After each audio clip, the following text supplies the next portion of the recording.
Welcome everyone to our afternoon session. We are now in session 2C.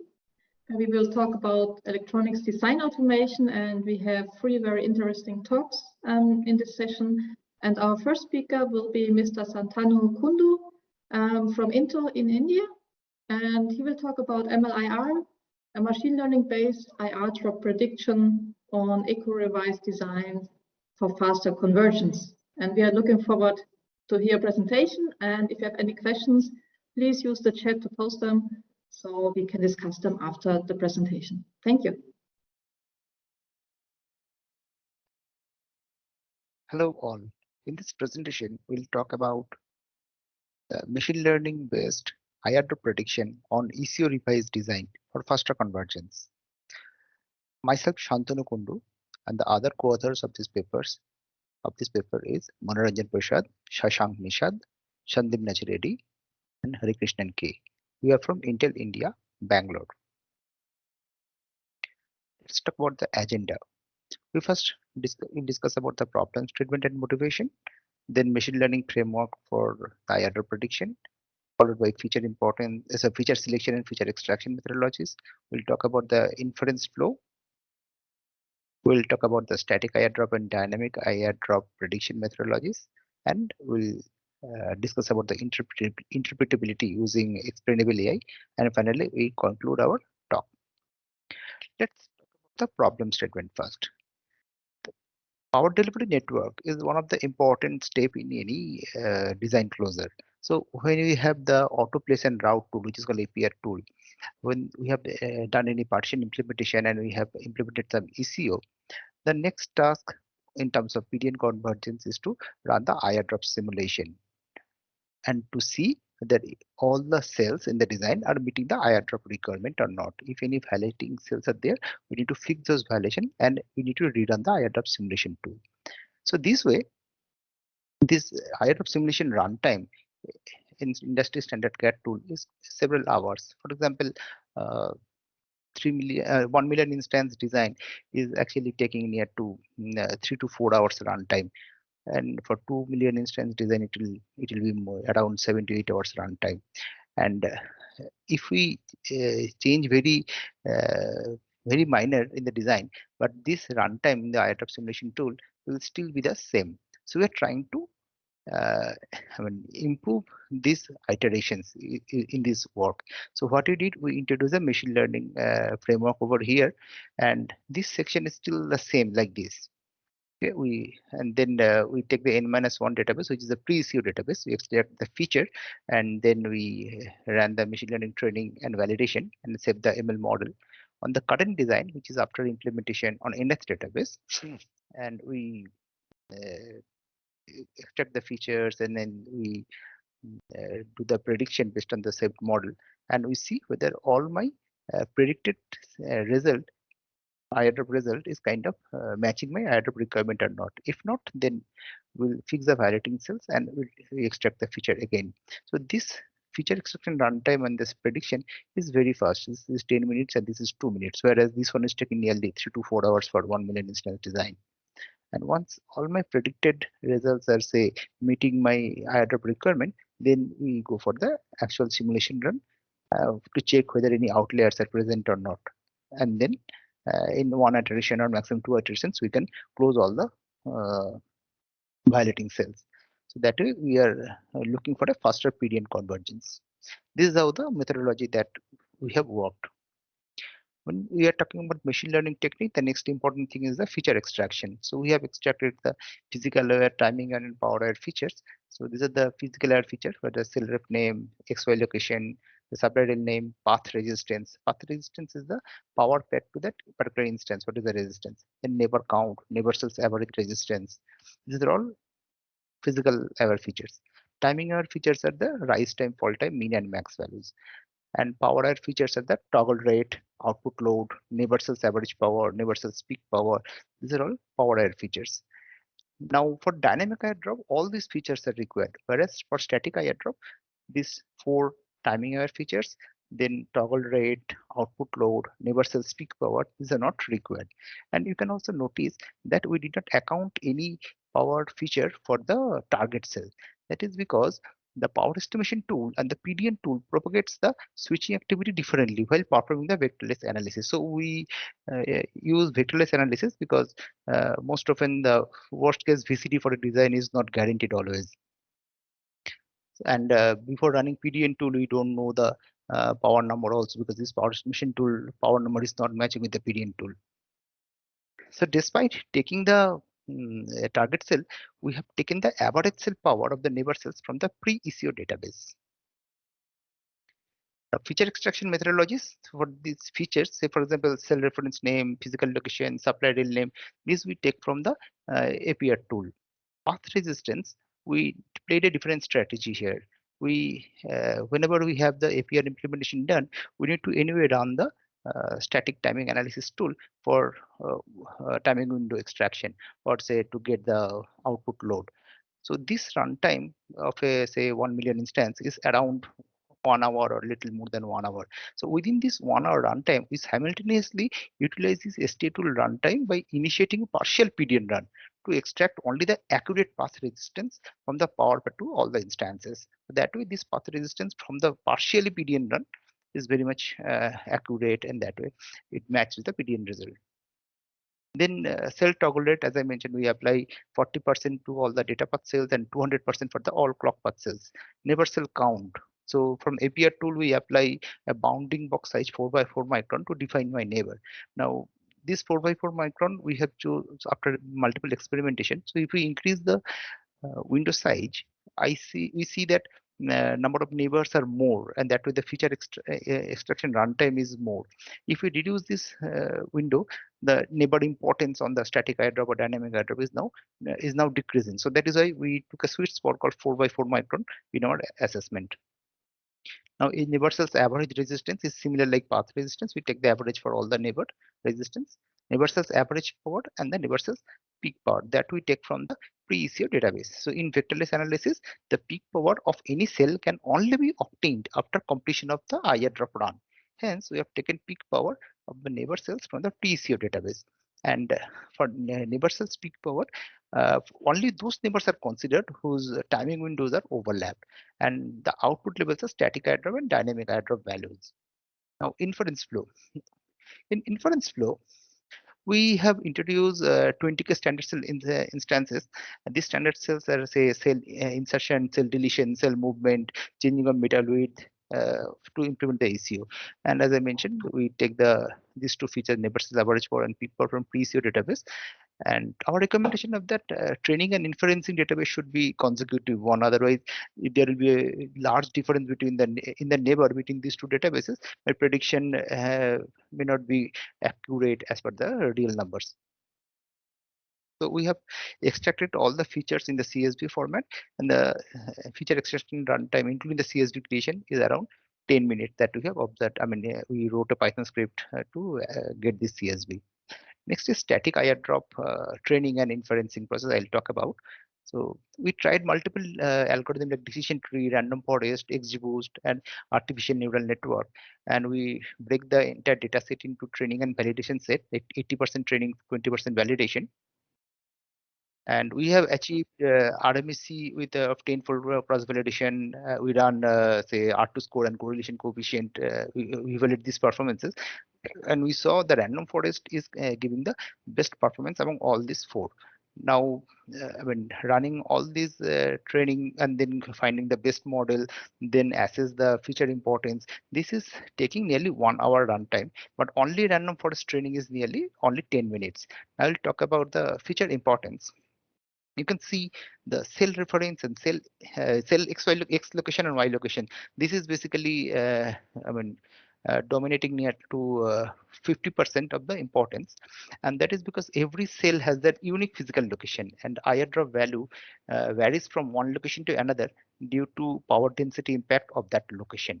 Now, when I'm talking about power density, then you can see the neighbor cell's average power. This directly impacts the power density. So as you know, that static airdrop very much dependent on power density. So that way, from the domain knowledge, we'll see this feature XY location and the neighbor cell's average power. This feature should be dominant one, and that is what we see that this is matching with our domain knowledge. Next, static error prediction result on the inference data set. So on a 1 million instance design, we see this x-axis we put the error and y-axis the instance count. You can see that the error is very close to 0. If we go far from the 0, the number of instances are less. Similarly here, when we talk about the error distribution histogram, near to 0, more of the instances are there. But if we go far from the 0, then this importance, this bar value, the instance counts are kind of less. So we have seen the static error prediction runtime is nearly 2 minutes. Now this is, we are talking about the outliers. You can see -5, error. Error less than -0.5 is only one instance is there. Error less than -5 to -4.5, only two instances is there. -4 to -4, only one instance is there. And so altogether there are, say, six instances outliers. And if you see, this is the static airdrop heat map. So this is the simulated map, and this is the predicted map, taking the prediction value and plotting the map. These are very much correlating. Other than these, some hotspot is here, you can see. Okay, so these are the difference, little difference you can see here and here. So that is because in the boundary we have very less number of neighbors. So that way neighbor importance is less, and there is little wrong prediction over here that way. But otherwise, this is very much correlating. Next is the dynamic airdrop training process. Strategy like static airdrop, we use a random forest regression for dynamic airdrop prediction, and we achieve very good R2 score 0.968 and correlation score 0.984. But whereas in static airdrop we got 0.99, right? So we get little less over here. And we tried multiple algorithm like decision tree, XGBoost, ANN, but random forest still the performing best on the given data.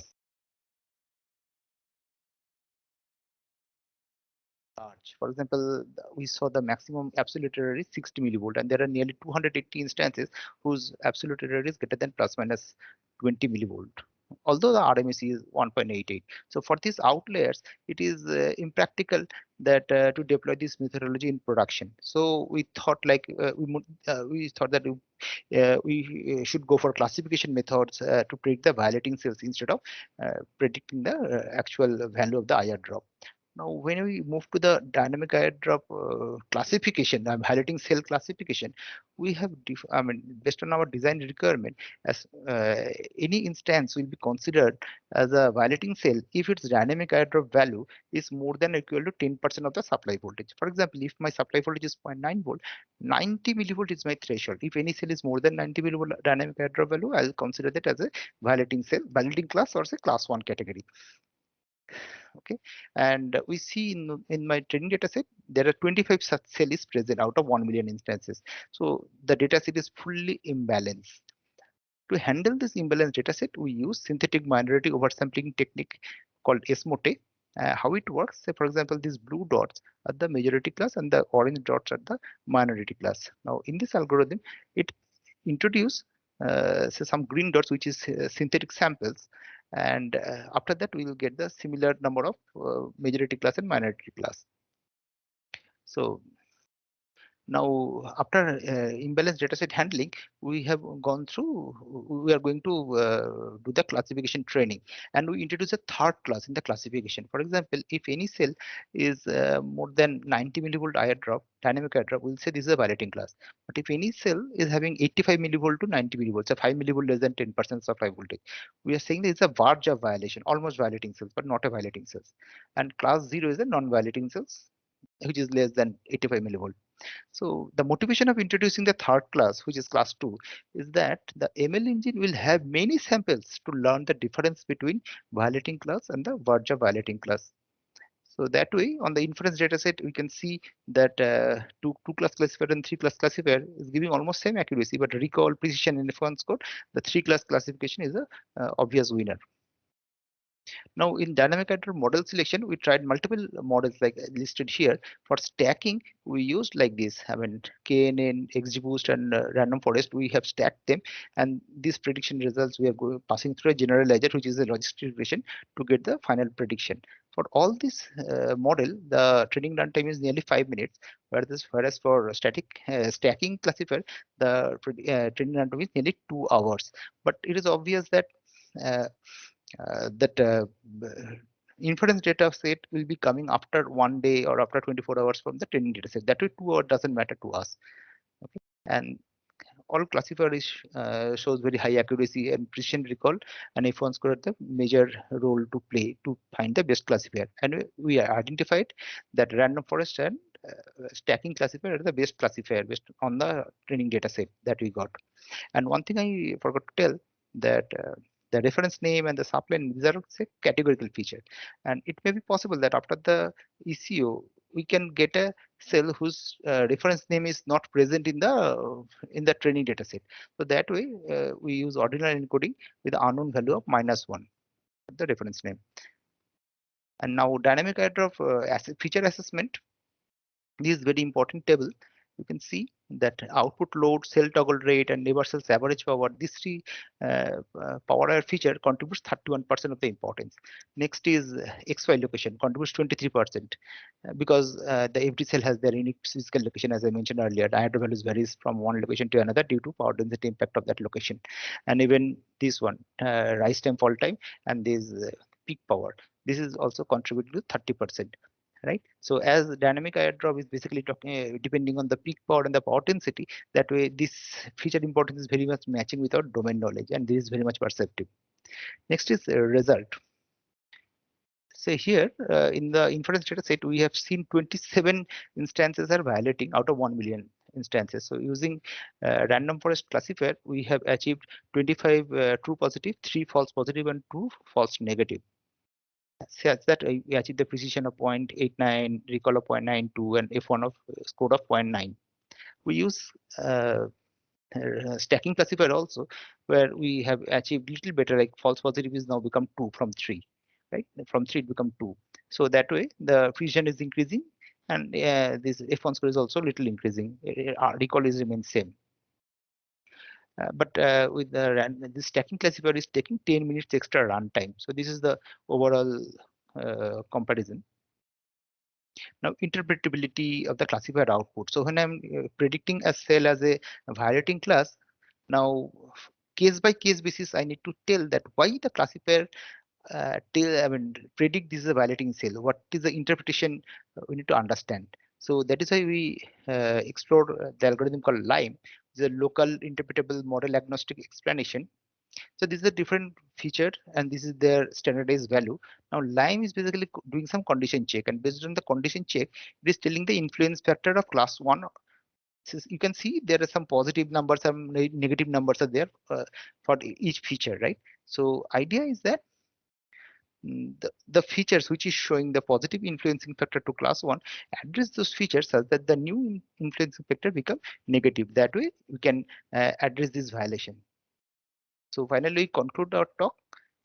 This work focuses on the ML methodology to predict static and dynamic airdrop in few minutes with negligible error, which will help the faster period convergence. And with the help of, we can always attack the critical value ahead of the time before running airdrop simulation tool. The work also provides a guidance to the PDN engineers to identify the features which are the root cause of the dynamic airdrop violation. With this methodology, we see the 2 weeks of left shift in PDN convergence, which exhibits the good return on investment in project execution. So that we have seen using prediction, the prediction runtime is 2 minutes, but whereas actual simulation runtime was 3 to 4 hours for a 1 million cell instance design. These are the references that we have used in our work. And this is, we are open for question and answer session now. Thank you. Thank you very much.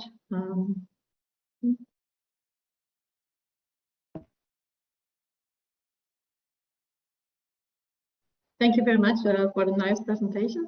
So for the audience, please, if you have any questions, use your chance and put them in the chat.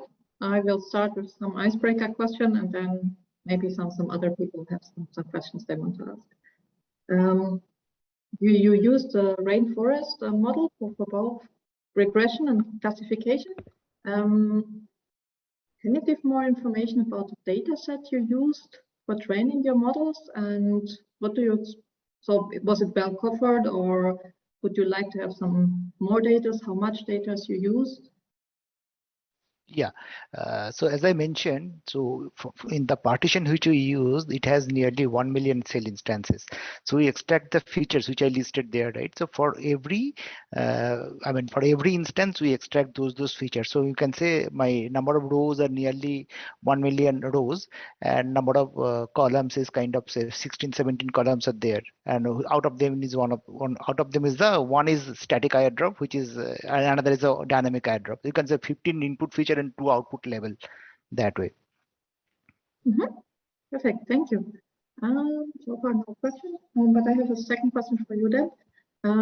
I like that you use the stack approach with the regression. Right.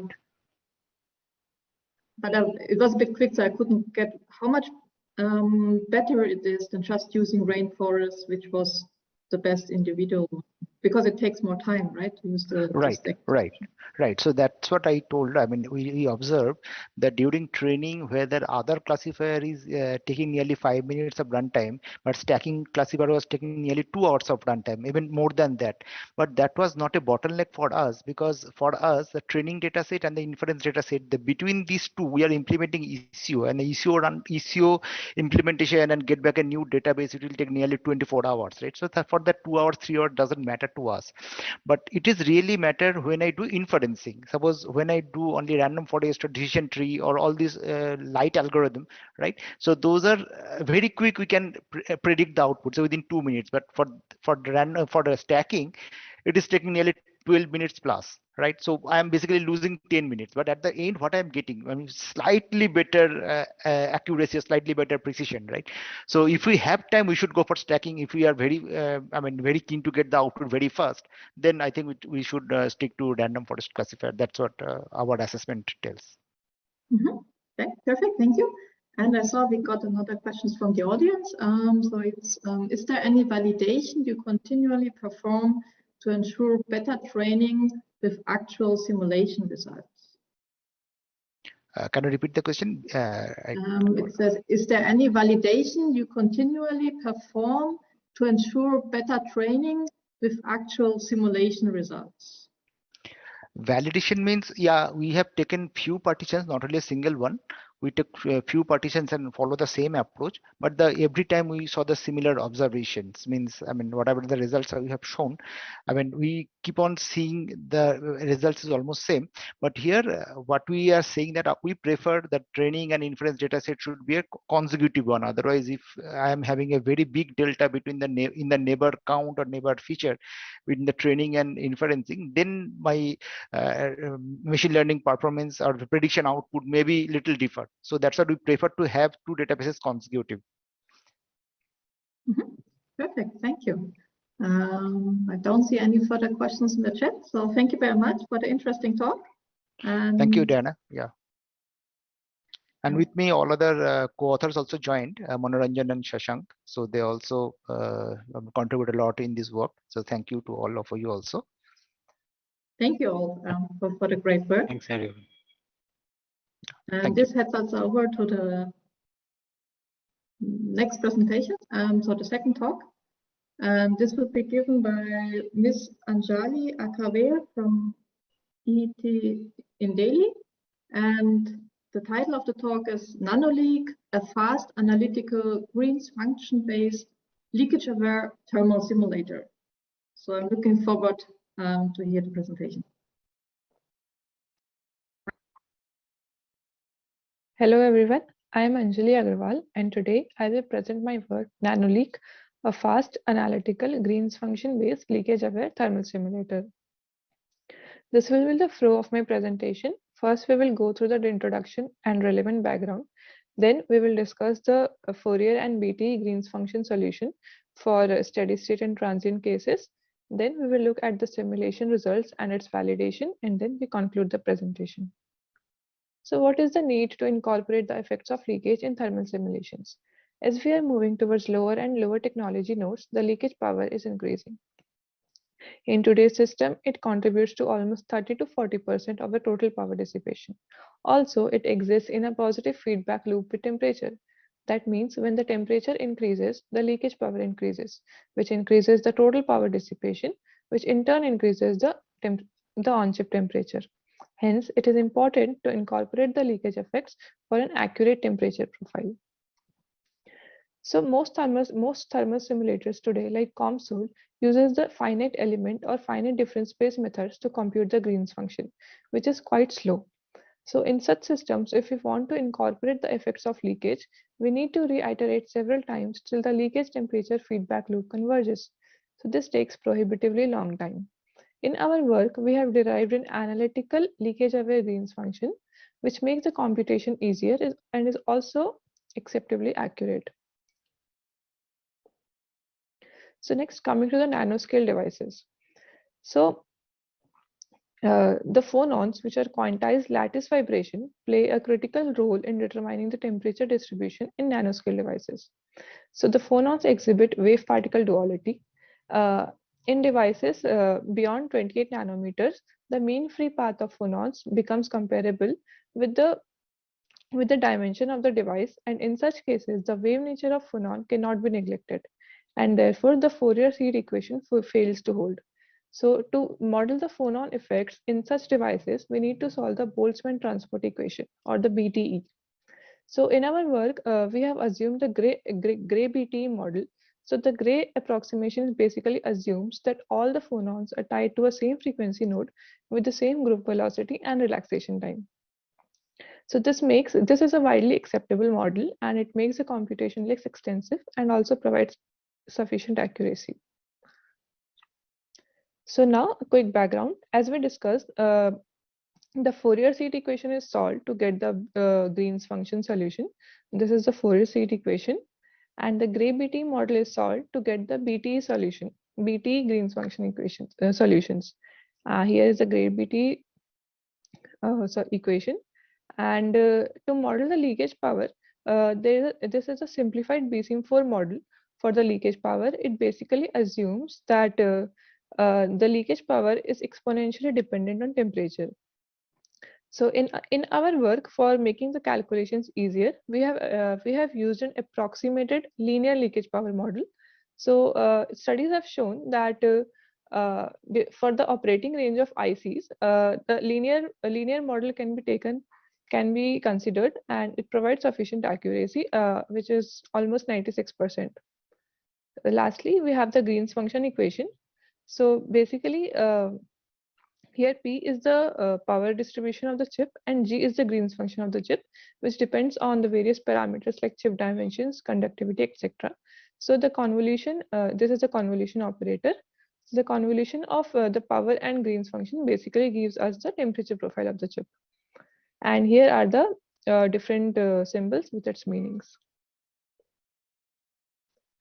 Now here is a quick comparison of the different thermal simulators that are present in the market with our work NanoLeak. So as we can see, all thermal simulators solve the Fourier equation. Few solve the BT, and none of the simulators solve the leakage-aware Fourier and BT solutions. In our work, we have solved all these four categories of equations. Now coming to the derivation of Fourier's Green's function equation for steady state. So the calculated Green's function equation, Green's function without leakage, as derived in previous work nanotherm, is given by this. So here phi s is the Green's function, analytical Green's function in Hankel domain. And the temperature rise of the chip, considering the effects of leakage, is given by this. So this is basically a form of the Green's function equation only. So here Fs is the Green's function, and P dynamic plus delta P leak is the total power distribution of the chip. So we have considered a linear model for leakage given by this. Here T is the temperature rise, and so the equation becomes this. So now we take the 2D Fourier transform on both sides of this equation, and since we have taken a symmetrical power source, we can take a Hankel transform. So basically a 1D Hankel transform is equivalent to a 2D Fourier transform. So here I have taken the Hankel transform, and then I solve the equation to get the leakage-aware steady-state Green's function in Hankel domain. And here are the various parameters used. Now coming to the Fourier's Green's function for transient case. So the temperature profile of the chip, considering since we need to incorporate the temperature rise with time, we add a capacitive term in the equation. So the equation becomes this, and then we take the Hankel transform and solve as before to arrive at this equation. So now this is a linear first order differential equation. So we solve this with the boundary condition that at t is equals to 0, the temperature rises 0. And we arrive at this solution where the value of f alpha is this. Now we take the inverse Hankel transform of this equation to get this. So here basically TSS is the steady state Green's function, leakage aware Green's function, and f inverse is the inverse of this term here. So now we solve for the value of f inverse. For this, we divide f inverse into two parts, f inverse 0 to epsilon and epsilon to infinite. So basically epsilon is a very small value close to 0. This we have done to make the computation easier, and so the f inverse epsilon to 0 can be calculated using numerical integration. Now coming to the value of f inverse 0 to epsilon. So when epsilon tends to 0, sigma r becomes 0 and j naught sigma, where j naught is the 0 order Bessel's function, its value becomes 1. And when sigma tends to epsilon, f alpha becomes this. Also, since delta sigma by sigma is much greater than beta t, we can ignore the terms present in phi s leak, that is the steady state leakage aware Green's function, and we come at this term. So now we put this value in our integral and to get this, and then we solve this integration to get the value of f inverse 0 to epsilon. Now, so the transient leakage aware Green's function becomes this. Now coming to the gray BTE Green's function. So basically, as we saw, BTE is solved to incorporate the nanoscale effects in the devices. So now the steady state Green's function. So the Green's function for steady state BT without constraint leakage, as calculated in previous work, nanotherm, is given by this. So here basically Q is the volumetric specific volumetric heat, C is the specific heat, and tau is the relaxation time, phonon relaxation time. So now the temperature field constraint leakage model, as we saw earlier, is given by this. And then we take the 2D Fourier transform on both sides of this, and then we put the values of f of FSP to get this equation, and then we solve it to get the leakage aware steady state Green's function for the gray BT model. And here are the various symbols with its meaning. Now coming to the transient gray BT solution. So here also we solve similarly. First we have the transient Green's function without leakage from the work nanotherm. So here eta is the temporal frequency, which basically takes the effect of temperature rise with time. And then we consider a linear leakage model and take the 2D Fourier transform to arrive at this, and then we solve by substituting the value of f of FSP to get this. So U is here basically the temperature rise, F is the Fourier transform, and the other parameters. So now coming to the simulation results and its validation. So for Fourier analysis, we have taken a model of chip. So the chip dimensions are 11.2 cross 11.2 millimeter with a heat spreader placed at the top, and the dimensions of heat spreader are this. And in the chip, we have a power heat source at the center of 0.2 cross 0.2 millimeter. And here are the thermal conductivity values of the chip and the heat spreader. So here is the steady state simulation result. So here basically I have shown the Green's function for computed from our work NanoLeak and commercial simulator console. So as we can see, it provides sufficient accuracy. And so the error in computing the maximum temperature rise is 2.4%, And our work NanoLeak takes 1.22 seconds to compute this temperature profile as compared to 25 minutes taken by console. So here we achieve a speed up of 1250 times. Now here I have shown a random power distribution where 4 sources are kept at the corners and one high power source at the center. And here is its corresponding temperature distribution. So as we can see, here we see a continuous increase in the increase in temperature over the entire surface area of the chip. So this is because of the presence of leakage. Now coming to the transient simulation. So here I have shown the transient Green's Fourier solution of the Green's function for transient case. So here is a comparison of the maximum temperature rise with time computed from our work NanoLeak and COMSOL. So NanoLeak takes 1.62 seconds to compute the temperature profile for any given one time step, whereas COMSOL takes 45 minutes. So the error here is limited to 2%, and thus we achieve a speed up of 1670 times. So next, I have shown a random power distribution and the temperature profile at different time steps. So this is at 1 and 5 and then 10 milliseconds. So next we have the BT analysis.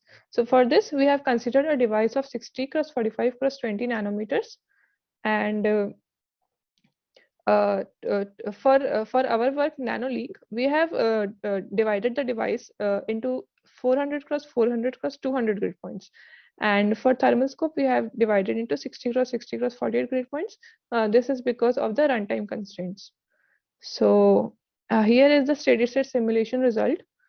I have shown the normalized temperature rise along the X, Y, and Z axis and compared the temperature of NanoLeak with thermal scope. Thermal scope is a state-of-the-art tool used to solve the BTE solution. So here the time taken by NanoLeak for the simulation is 4.3 seconds as compared to 185 minutes taken by thermal scope.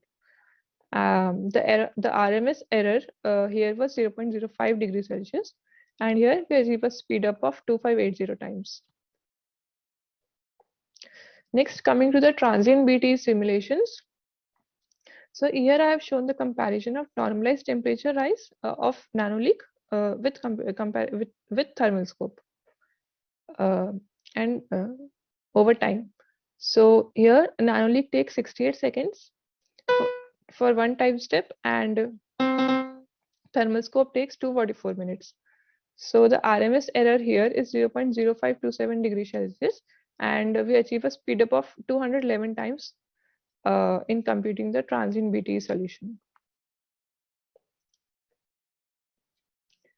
Now here I have shown a quick comparison of the time taken by different thermal simulators to compute the temperature profiles, to compute the Fourier and BTE heat solutions. So as we can see, a NanoLeak is considerably faster as compared to its counterparts COMSOL and thermal scope, and it provides sufficient accuracy as we saw earlier. So we also ran nanotherm iteratively till convergence, and these are the times. So as we can see, it is considerably faster as compared to nanotherm as well.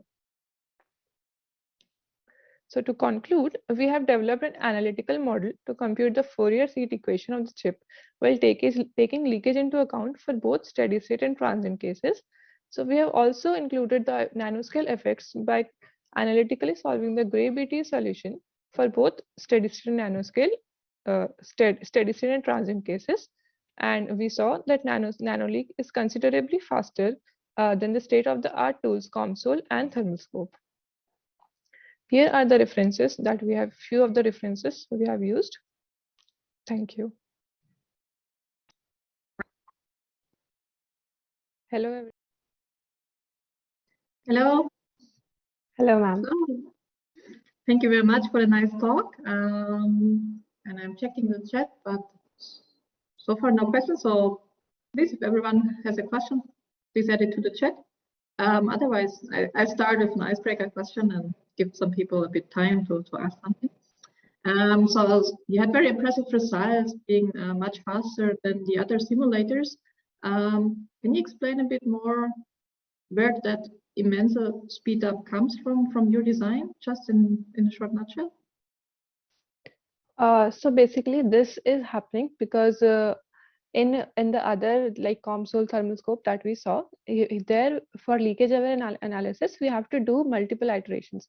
So first we compute a thermal temperature, then we increase the delta P leak, and then again do the thermal simulation, and this takes like a lot of cycles to converge.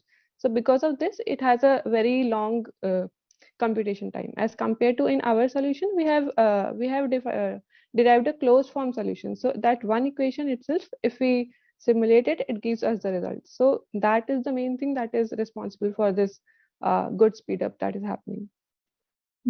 Thank you. And now I see we have some questions in the chat, so let me check. So the first question is, how was the power density function arrived at? And can this be parameterized to support real-world scenarios? Okay, so the power density examples that we saw in the presentation. So basically, one of them is a actually Intel Gainstone chip. For that power density we have used, and for the transient case, we have taken a random, like we took a power density where we are putting four power sources at the corners, because at those places we have the highest possibility of error, and one source at the center. So like that we are doing. Yeah. Okay, thank you. And the other question is, how about heterogeneity of the area? So substrate, active area, ES, metals, are you considering those? Okay, so no, we are not considering that. So we are considering the Green's function. So whatever the Green's function considers, for example, it considers the area of the chip, it considers the thermal conductivity and such parameters, which are, so yeah, we are considering those only. I'm not sure. Okay. Any other questions from the audience? I don't see anything. No. So thank you very much for the nice presentation and the great work. Thank you. Thank you. And with this, I hand over to the third presentation, which will be given by Mr. Rushabh Shah, also from Intel Technology.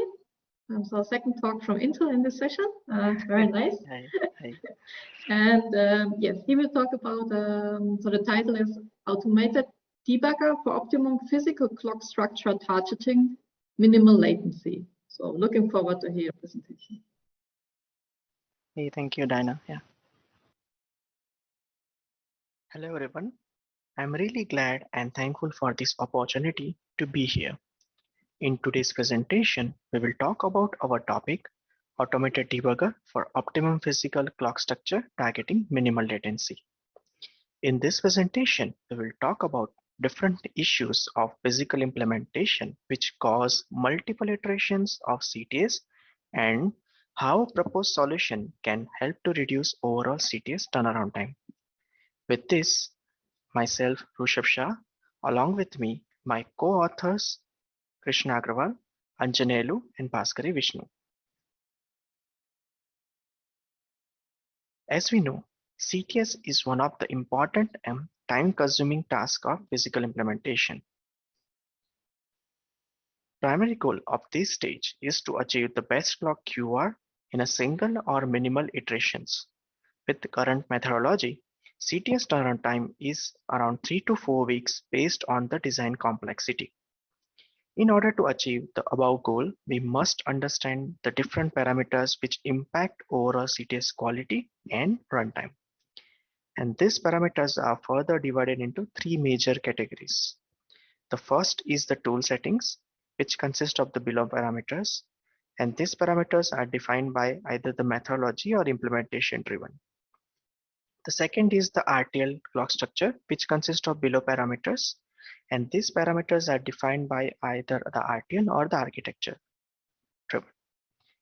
The last category is the physical implementation, which consists of below parameters, and these parameters are defined by either the design engineers or the physical implementation. In today's discussion, we will discuss about the different issues due to physical implementation and how proposed solution help to achieve above goal in next upcoming slides. We have basically identified 6 different issues related to physical implementation, which are listed below. Here, issue column are the 6 different checker names and what issue it will identify as mentioned in the description. In proposed approach, we will identify all above issues before CTS stage to reduce overall turnaround time. And in order to do it, we will do a physical distance and the voltage area aware analysis. In next upcoming slides, we will discuss each issue's detailed problem statement and its solution criteria and results for the same. So the first is the non-optimally placed logic cell on clock path. Primary goal of placement stage is to optimize the timing, and to do that, tool will move around sinks or combinational data path cells.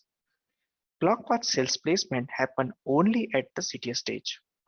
Due to non-optimum clock path placement, round-robin paths observed at CTS, which in turn increases the latency and more number of buffers. We have 2 such kind of scenario. In scenario 1, one of the design of the SoC where sinks are placed in one confined region as shown in the yellow cells, and cells on the clock path to these sinks are not located near to them, which in turn causes detours at the CTS stage. In second scenario, sinks are located in 2 groups, group 1 and group 2, and one near to the port, one group above and one group located near port. Here, the cells on clock path are not located near to the ports, and rather than located, they are located to the group 1, which is around here. And this also causes detours at CTS stage. In order to solve this, we must identify such cells which cause detours. Now, how do we solve that? To identify such cells, we have defined a below criteria where for a given clock source, we will calculate a sum of distance from each source to its respective sink with permissible distance threshold, and if this sum is lesser than the same source to sink through the intermediate clock path cells. Here, permissible distance threshold can be a flat distance value like a 100 micron or 200 micron, or a percentage of distance from source to sink, or depth-based threshold. By this, any non-optimized intermediate logical cells will get identified. In order to evaluate above criteria for a given clock, we need to trace complete clock path from source to each of these sinks. At first, we need to identify each of the sinks for a given unique clock source. And then secondly, for a given sink, we need to identify the intermediate clock path cells. After that, once we identify this, we need to compute a physical distance calculation, which needs to be a voltage area aware. So in the given test case design where we ran a CTS with conventional approach, we were seeing around 2.3 ns latency in a first iteration. After identifying the longest path, which highlighted in the left side snapshot, in this snapshot there are certain cells which did not get placed near to post, and that was causing detour at the CTS stage. So after moving the cells near to the port, in the second iteration, we were able to reduce latency from 2.3 ns to 760 ps. Now the same issue on the same design can be pre-identified using our criteria as shown on the right side snapshot. With this finding, we can fix the issue before CTS in 15 minutes and run CTS iteration. With this, in a single iteration, we were achieving 740 ps latency. So by this, we will save 12 hours of debug effort and runtime, and will identify non-optimum clock path cells early with GUI support with lesser efforts. We'll move to the next problem statement, which is clock nets running around the voltage area. Pro planning or VA shaping can cause sometimes CTS tool to take a detours as shown on the highlighted path dotted one. This will cause higher latency and more buffering. The same CTS can be shortened by going through the different voltage area using the eon buffering. If we identify such issue at CTS stage, in order to do eon buffering, we must need a secondary grid to be created in other voltage area. In order to solve this, we identify such net before CTS to reduce the latency and iteration. And to identify such net, we have defined a criteria where for a given clock, optimal distance of any two consecutive cell on clock path is greater than a Manhattan distance plus allowed threshold. And then those nets are the candidates for the AON buffering. So after identifying those nets, we can plan secondary grid upfront and do implementation before CTS stage itself. So as discussed in earlier slide, for a given test case design, in a first CTS iteration, we were achieving 959 PS latency. After identifying the issue as shown on the left side snapshot, we saw a path is going around the voltage area.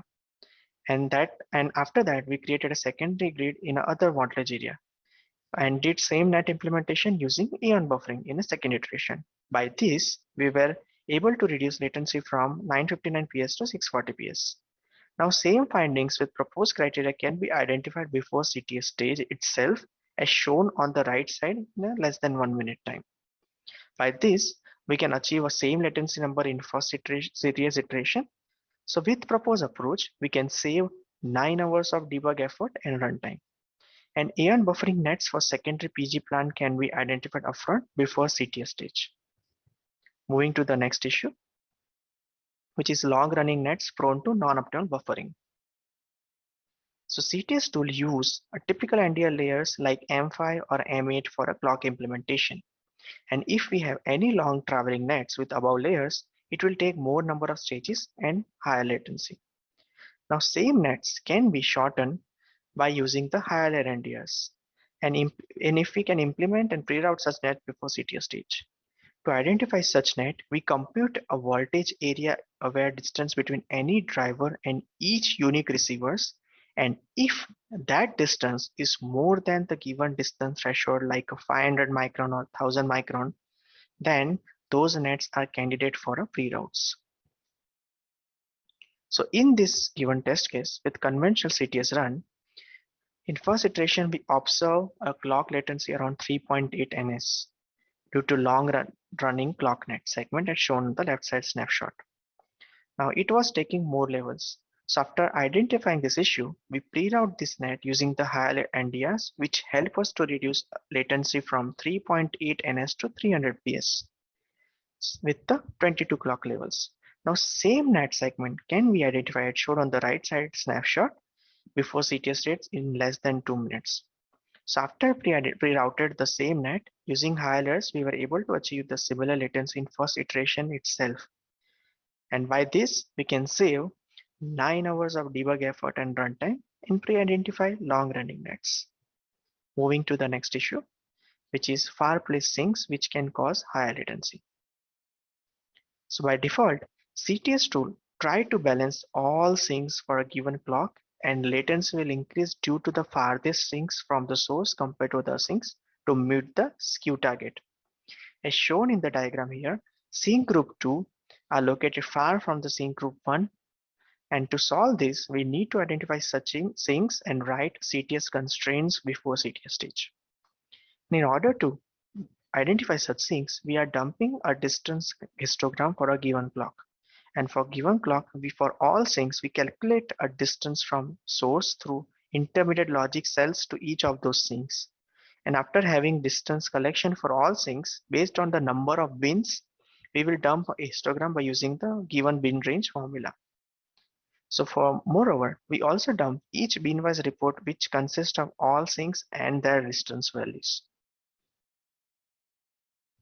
So for a given test case design, we have printed a distance histogram with the 10 number of bins. So from histogram, we observe that from bin number 1 to 6, where most of the sinks are located. And from bin number 7 to 10, we have only 3.7% of all sinks which can be identified as outliers. So with conventional CTS run, we observe latency number around 522 PS, around 21 levels, skew as 75 and 6,000 clock cells. With putting balance false on above sinks, we were able to reduce latency from 522 PS to 467 PS, levels improved by 4, and skew improved by 15 PS, and clock cell count improved also by around 800. Moving on to the next issue, which is clock cell placement in channel. So sinks or clock cells placed inside channel can cause detours due to accessibility issue as shown in the diagram, which in turn increase the CTS latency. Now here, the channel is defined between any two macros, or macro to voltage area boundary or macro to partition boundary. To solve this, we need to identify such cells or move out of those macro channels or create a soft blockages. And we are identifying those cells by using the Willow criteria, where any cells placed inside those channels, and if those cells are part of like any sinks or clock cells for a given clock, then those cells are the culprit. So for a given test case design, we identified around 75 cells placed inside channel where channel dimension is less than 10 micron. So post identification, either we can put a CTS exception on those or move cells out of those channels. Moving to the next issue, which is macros, which can cause the high latency. So in a given design, we instantiate multiple macros like RF or XM, SRAMs, etc. For a given macro, the total latency will be sum of clock source to that macro plus the internal clock delay. At CTS stage, we might see increase in a clock latency due to this. So to solve this, we can identify such macro or macro pins, and either we provide a macro model for all scenarios or put balance false constraints. In this test case design, we have multiple macros as highlighted in yellow. And compared to conventional CTS run, we identified all macro pins and put CTS exceptions. With that, we see a latency improvement from 633 ps to 543 ps. Number of levels improved by 4. Number of and skew improved by 30 ps, and number of clock cells improved by around 1000.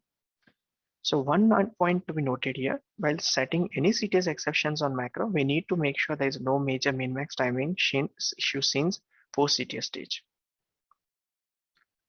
So just to summarize what we have discussed till now, we have discussed around 6 different type of issues and how proposed set of checkers can identify those issues before CTS. And all checkers runtimes are less than 15 minutes. And also we have multiple features supported across different checkers, which are mentioned here.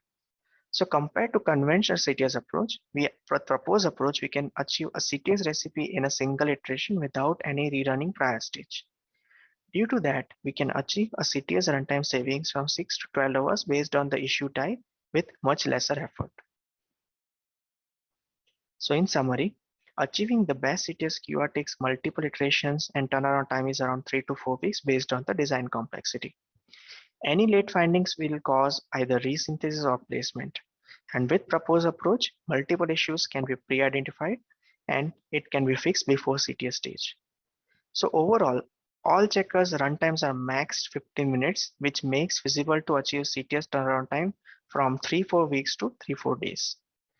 And in future scope, we are planning to develop the checkers which can help us to pre-identify issues related to RTL coding or the constraints.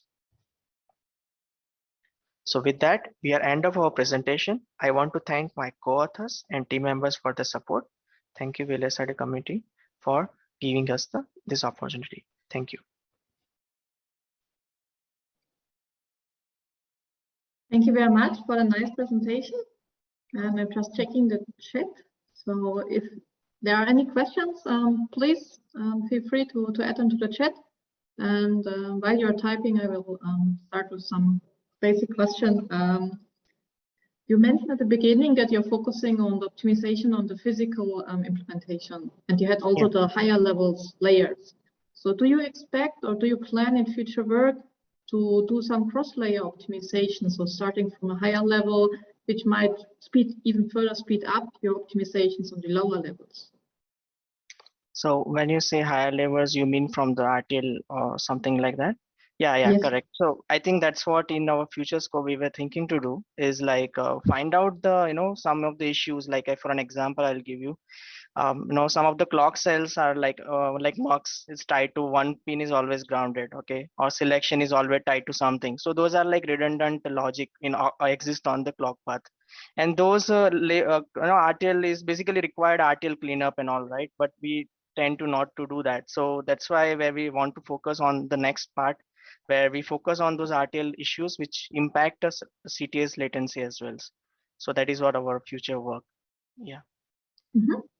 Yeah. And in the meanwhile, we have a question in the chat. And basically, do you rely on gate level simulations to validate CTS issues? No, we have not thought about it on the gate level simulations. We typically, that is too late in the game, right? We want to bring those things in very much earlier, when we do the implementation cycle. So yeah, I mean, find out as early as possible so that the physical implementation can be done very quickly and efficiently. Yeah. Okay, perfect. Any other questions? Doesn't seem to be the case. So thank you very much for the nice presentation. Yeah, thanks. Yeah.